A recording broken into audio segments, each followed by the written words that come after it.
Today we're going to discuss glycolysis and gluconeogenesis. Uh, Here's a general overview of the topics that we'll discuss today. We're going to take a look at the separate concepts of glycolysis and gluconeogenesis, how they go together, how do they interact together, and how are they regulated, both separate, individually and together. So let's take a look at glycolysis. During glycolysis, glucose is broken into two pyruvate molecules. That's the end result of glycolysis. As you can see in the picture here, we start with that 6-ring carbon and we end with the 2 pyruvates. During this process, we also produce 2 net ATPs, and then the NAD+, which we begin with, is reduced to NADH. So the general overview of glycolysis, if you look at the basic steps, you're going from glucose and to NAD and to ADP to 2 pyruvate to NADH and to ATP. There are 10 steps involved with glycolysis, so let's take a detailed look at how this process works. Okay, so the 10 steps of glycolysis are broken into two main phases. There's the energy requiring phase, which will be the first 5 steps. So let's just start from the beginning. Step 1, we have a phosphate group which is transferred from ATP to glucose. So we start with glucose 6-phosphate. When we get to step 2, glucose 6-phosphate is converted into the isomer fructose 6-phosphate. And you can see in the little diagram there that 2 ATPs are used during those 2 steps. Step 3, the phosphate group is transferred from ATP to fructose 6-phosphate, which produces fructose 1 and 6-biphosphate. This reaction is catalyzed by phosphofructokinase, which is an enzyme, and that can be regulated. Now step 4, the fructose 1,6-biphosphate splits to form 2 3-carbon sugars, which are DHAP and glyceraldehyde 3-phosphate. That's a hard word to say. Going into step 5, DHAP is converted into glyceraldehyde 3-phosphate. So then we have 2 of those phosphate sugars, and the equilibrium is pulling the reaction down from here. So in this energy requiring phase, we've been using ATP to make these reactions occur. In the next phase, we'll be releasing ATP.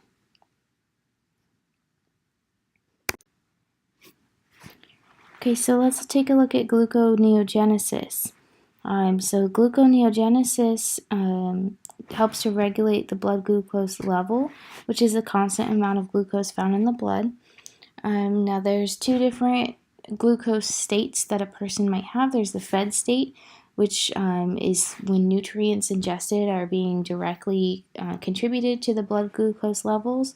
And then there's the fasted state, which is what we're focusing on. There's 2 different ways to maintain the fasted state. There's glycogen, which is stored glucose from the fed state, and that can be broken down into glucose.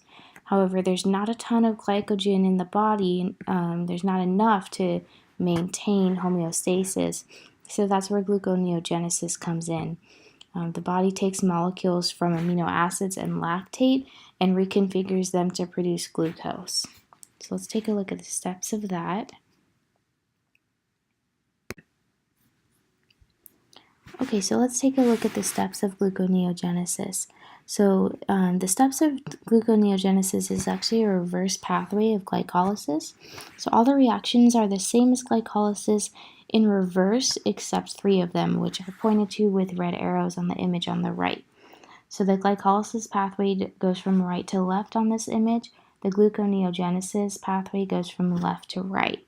And you can see those 3 those three reactions that are pointed to will be different in gluconeogenesis than they are in glycolysis. So the first step, which we're going to keep labeled as step number 10 just for continuity, is going to take an alternative pathway through oxaloacetate, or OAA.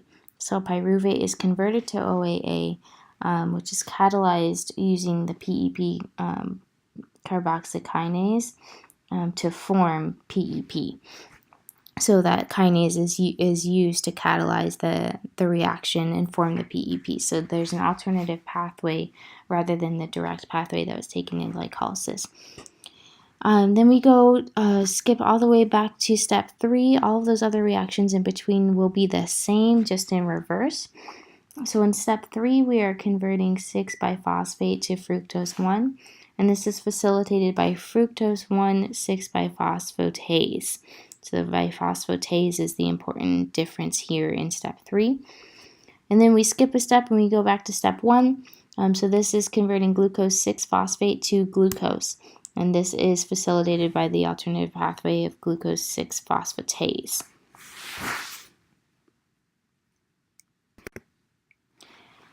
So glucose regulation in the body is very important, and it does rely on many factors, which creates the ability for the glucose regulation to be unbalanced pretty much at any time in the body. So it's a balancing act. There's different modes of regulation. There's metabolism, fast and slow acting regulation, and hormonal regulation. We're going to look into all of those concepts.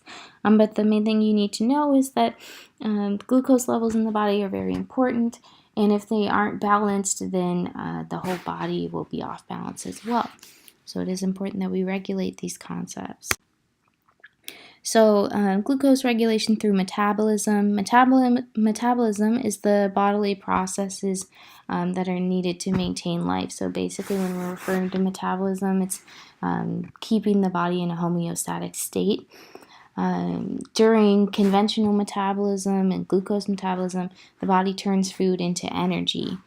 And this is critical for energy homeostasis. And there's a lot of factors that affect metabolism, including glucose and insulin intake.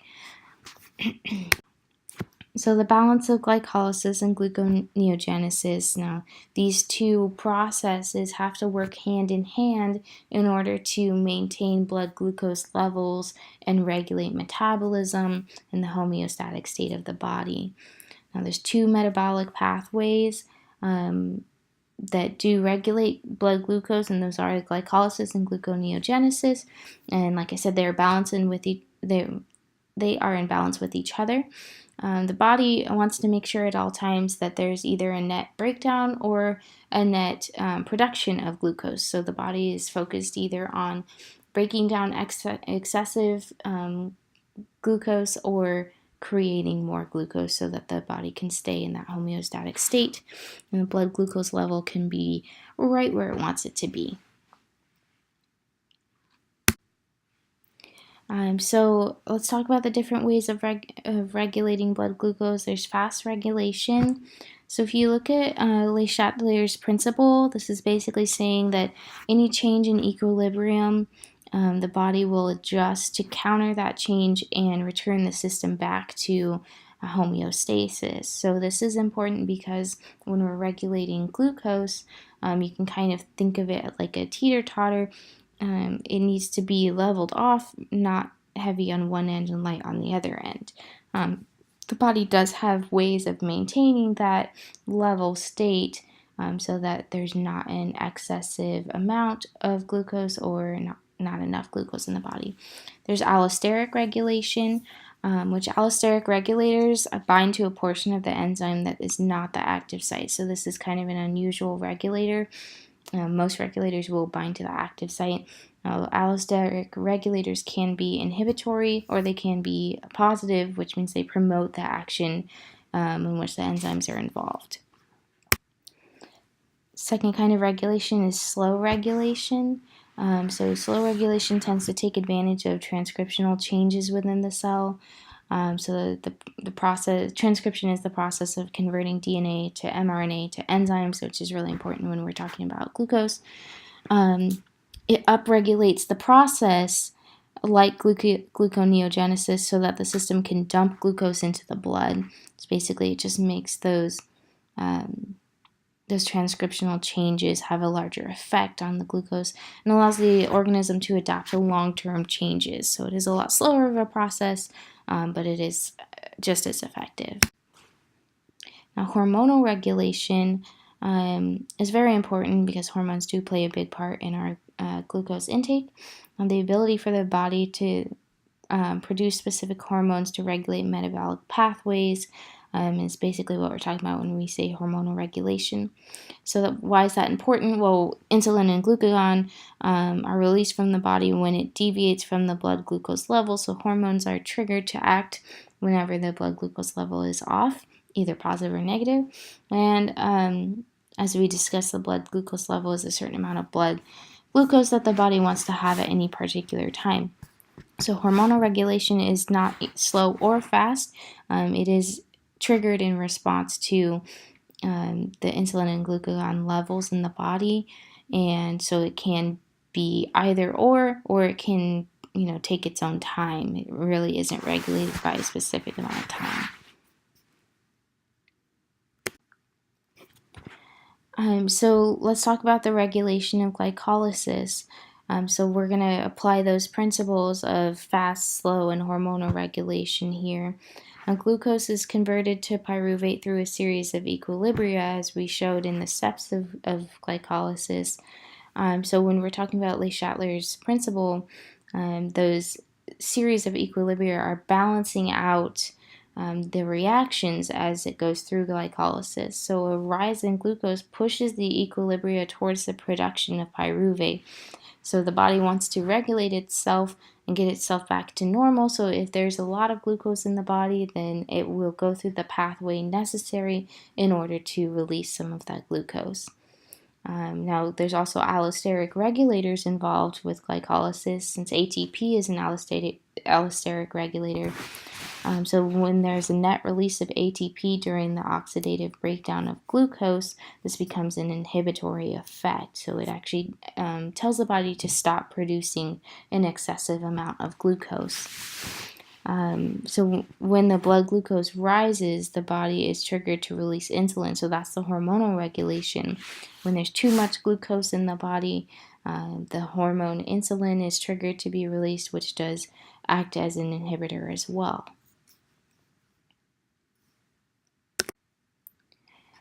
So let's talk about the regulation of gluconeogenesis. So during gluconeogenesis, amino acids are broken down to form OOA. Now, OOA plays a role in the conversion of pyruvate back to glucose. So an influx of OOA results in the equilibrium moving back towards glucose production. So that's that reverse pathway. So whenever there's not enough glucose in the body, there's an excessive amount of OAA. So that's Le-Chatelier's principle and application of gluconeogenesis. Now, AMP is the dephosphorylated form of ATP, and it's an allosteric regulator during gluconeogenesis. So it does have an inhibitory property. So when there is a large amount of AMP in the body, it is going to trigger the body to stop producing glucose or stop producing pyruvate. So it inhibits glucose production. Gluconeogenesis does have a slow regulation as well through transcription. Then the hormonal regulation occurs when blood glucose levels are too low and the body produces the glucagon hormone in response to that. And here are my references.